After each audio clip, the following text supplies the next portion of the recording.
Since you were a child, you've been taught to look outward, to point fingers, to pin your pain on someone else. And often, that someone is your father. His name carries weight, doesn't it? It's tied to your anger, your longing, your unspoken wounds. But here's the truth nobody dares to whisper. It's not your father who's still breaking you. It's what your mind did with him. This isn't blame. This isn't an attack. It's a truth so raw, so unsettling, that most people run from it. But you're here. So let's face it. You've tried to move on. You've chased success, love, freedom, anything to outrun the shadow he cast. But no matter how far you go, it's still there. That ache, that void, that quiet rage that flares up when you least expect it. You feel it in the moments you doubt yourself, in the relationships that crumble, in the boundaries you can't set. It's not just pain, it's a war inside your psyche, a war you didn't start but can't seem to end. And the battlefield? It's the image of your father, not the man himself, but a shadow, an archetype, a ghost that lives in your unconscious, pulling strings you don't even see. Carl Jung called it the father complex, an emotional prison with bars you can't touch. It's not just a label, it's a force. It's the voice that tells you you're not enough, the weight that makes you shrink when you should stand tall, the need for approval you've carried since you were too young to know better. And the cruelest part? It's not even yours. It's an inheritance, a scar etched into your soul before you had words to name it. Freud saw it too, but he and Jung fought bitterly over what it means. Freud said, your father shapes your desires, your fears, your very identity through primal conflicts, Oedipus, rivalry, submission. Jung went deeper. He said your father isn't just a person. He's an archetype, a symbol of authority, protection, and power, but also of judgment, absence, and control. And when that archetype is wounded, it doesn't just hurt, it rules you. Do you know what's worse? That archetype isn't your father anymore. It's a myth you've built, a projection forged from years of unmet needs, unspoken words, and silences heavy with expectation. It's the look he never gave you, the words he never spoke, the strength you needed but never felt. And now, as an adult, you're still fighting that myth. Every time you seek validation from a boss, a partner, a stranger, you're chasing the approval you never got. Every time you hold back your truth to avoid conflict, you're bowing to a shadow that's no longer there. Every time you sabotage your own success, you're proving to a ghost that you're still loyal to his pain. But here's the brutal truth. Healing doesn't come from changing him. It doesn't come from waiting for him to say, "I'm proud of you," or "I'm sorry." Healing comes from stopping the weight. And that's devastating. Because it means letting go of a hope you've carried your whole life. The hope that one day he'll be the father you needed. That hope is a chain, and it's keeping you trapped in a war you can't win. Jung and Freud didn't agree on much, but they both knew the father is more than a man. He's a symbol, a force embedded in your psyche. For Freud, he's the rival, the authority you both fear and crave, the one who shapes your desires through conflict. For Jung, he's an archetype, a universal pattern in the collective unconscious, representing order, strength, and discipline, but also rigidity, judgment, and absence.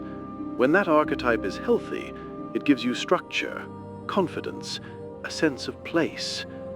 But when it's wounded by a father who was too harsh, too distant, too weak, it becomes a shadow, a dark force that distorts your life. Think about your father. Was he the towering figure who demanded perfection, crushing you under his expectations? Was he the absent ghost, leaving you to fill the void with your own fears? Or was he the weak one, the man who couldn't stand tall, forcing you to carry his failures? Whatever he was, he's not just a person anymore. He's a myth you've built in your mind, a story you tell yourself every time you feel unworthy, every time you shrink from your own power, every time you repeat his mistakes. Jung would say you're not just haunted by your father, you're haunted by the father archetype, a shadow that lives in your unconscious, shaping your choices, your relationships, your very sense of self. And the system, the world around you, it knows how to exploit that shadow. Society thrives on your need for approval, your fear of authority, your longing for a father figure to tell you you're enough. Governments, bosses, even cultural narratives, they all tap into the father archetype, promising protection, order, and meaning if you just obey, just conform, just stay small. But that promise is a lie. It keeps you chasing a validation that never comes, feeding a depression that grows heavier with every step. Freud and Jung fought a war over the father's role in your psyche, and you're still caught in the crossfire. For Freud, it's all about the Oedipus complex, a primal struggle where you compete with your father for love, power, identity.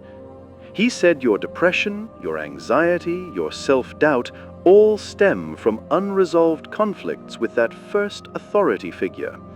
Your father was the gatekeeper of your desires, and every wound he left, every rejection, every demand became a blueprint for how you navigate the world. You seek fathers in lovers, in leaders, in systems, hoping they'll fix what he broke, but they don't. They can't. Jung saw it differently. He said the father isn't just a person, he's a symbol of the animus, the masculine energy in your psyche, the force of will, logic, and strength. When that energy is wounded by a father who was too controlling, too absent, or too weak, it creates a father complex, a tangle of emotions that traps you.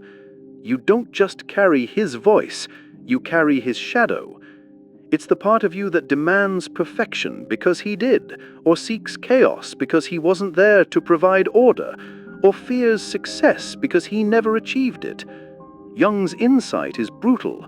The father complex isn't about him anymore. It's about what you've internalized, what you've made part of your soul. So who's right? Freud, with his focus on primal desires and childhood conflicts? Or Jung with his archetypes and collective unconscious? The truth is, they're both pointing to the same wound.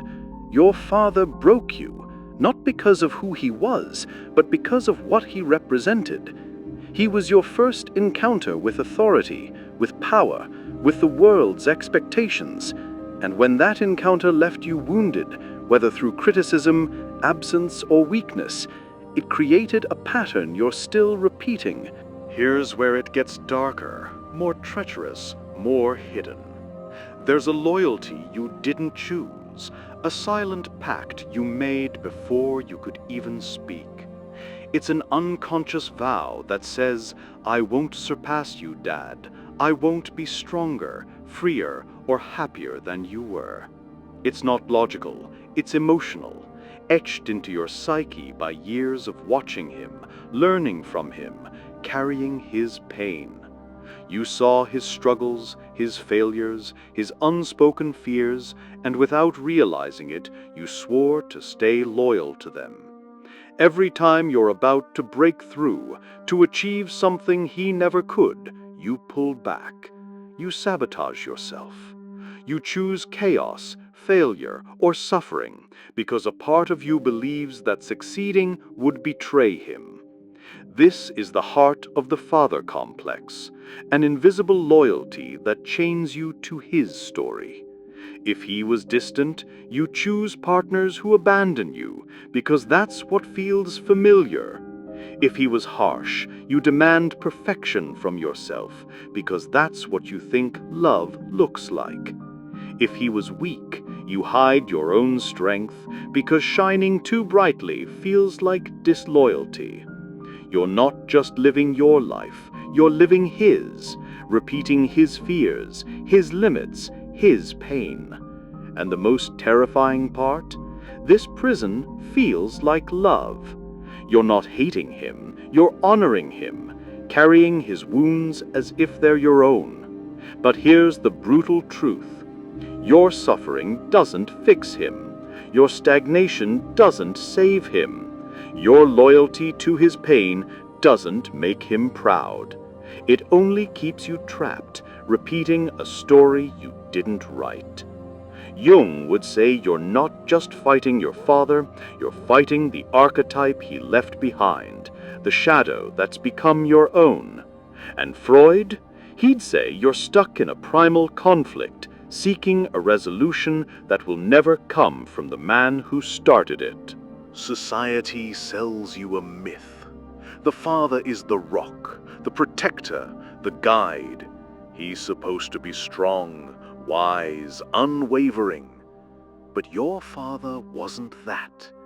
He was human, broken, flawed, carrying his own ghosts. Maybe he was authoritarian, crushing your spirit with his demands. Maybe he was absent, leaving you to navigate the world without a map. Maybe he was weak, forcing you to bear the weight he couldn't carry. Whatever he wasn't the myth. And yet you've spent your life chasing that myth, seeking the father you needed in bosses, partners, systems, only to be disappointed again and again. Jung would tell you to stop idealizing him. He wasn't a god, and he wasn't a demon. He was a man, shaped by his own wounds, his own context, his own battles. He did what he could with what he had, and sometimes what he had was too little. That doesn't excuse the damage, but it explains it. And understanding that loosens something, not as forgiveness, but as clarity. Idealization is as toxic as resentment. Both keep you trapped in a fantasy, unable to see the truth. Your father doesn't hold your power anymore. You do. Freud would push you further. Face the conflict. You're not just carrying his shadow, you're fighting it, rebelling against it, craving it, all at once. Every time you seek approval, you're seeking his. Every time you fear authority, you're fearing him. Every time you hold back your strength, you're bowing to his weakness. The war isn't with him, it's with the father inside you, the one you've internalized as judge, rival, or ghost. So, how do you heal? How do you stop fighting a war that's already over? Jung and Freud would agree on one thing. You have to make the unconscious conscious. You have to face the father complex, name it, dismantle it. Here's how you start. Stop labeling your pain as weakness.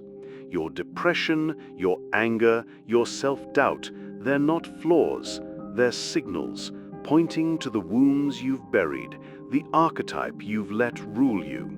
Watch your patterns. Who do you seek approval from? When do you shrink from your own power? What do you do when you feel unworthy? Those are the threads of the father complex. Follow them. Channel the pain. Don't just feel it, use it. Write, create, move, build. Turn the energy of your wounds into something that serves you, something that grows you. Audit your loyalty. Is your life yours, or are you living for him? Are you holding back to honor his pain, Or are you ready to honor your own truth? Become your own father. Jung called it individuation, becoming whole by integrating your shadow, your archetypes, your truth. Be the strength, the guide, the protector you needed. Give yourself what he couldn't. This isn't about forgiving him or condemning him. It's about freeing yourself. It's about breaking the invisible vow that says you can't be bigger, stronger, freer than he was. It's about realizing that your pain doesn't honor him. It only limits you. Jung would say, you're not here to repeat his story. You're here to transform it. Freud would say, you're not here to resolve the conflict. You're here to outgrow it. Here's the deepest layer, the one that cuts to the bone. You're not just fighting the father archetype, you're fighting yourself. Every time you abandon your own needs, every time you silence your voice, every time you choose safety over truth, you're repeating the pattern he set. You've become your own authoritarian, your own absent father, your own judge. You demand perfection when you need compassion. You withhold love when you need to give it. You punish yourself for not being enough when all you ever needed was to be seen. Jung knew this. What you don't make conscious becomes your destiny. If you don't face the father complex, it will live through you, in your relationships, your choices, your pain. Freud knew it too.